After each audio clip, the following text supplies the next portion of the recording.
મહિના સુધી એ બેનને દાળ નહીં આપી, રાઈટ? ને હવે તું એને કમ્પ્લેન કરી પછી દાળ આપે છે.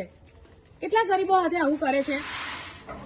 2 किलो तो दे, 2 महीने की दाल, 2 महीने की तो दे, काम आएगी।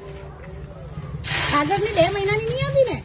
અરે બેન અમે એકચ્યુઅલી દાળ આગળ 2 મહિનાની તો એને દાળ નહીં આપી, બરાબર? તો પછી અત્યારે શું કામ આવું કરે છે? જે એના બેન મેં બધાને દાળ આપવું પડે, એ લોકો માંગે, ખાંડ નહીં માંગે. કેમ ભાઈ? આ બેન એવું કે મને કીધું જ નથી, 3 મહિનાથી દાળ મને નથી કોણ કે મળી. દાળ તો એમને અમે આપતા જ છે ને, પણ માંગે તો એ તો આજે આપે છે, તો કમ્પ્લેન કરી બધાને એટલે આપતો છું. પૂછો ને બેન ને, બધા માને પૂછો, બધાને પૂછો. બધાને આપે છે તો એને કેમ નહીં આપી? માંગે તો આપવું ને, ખાંડ માંગે એપ્રિલ પર ખાંડ નહીં મળે.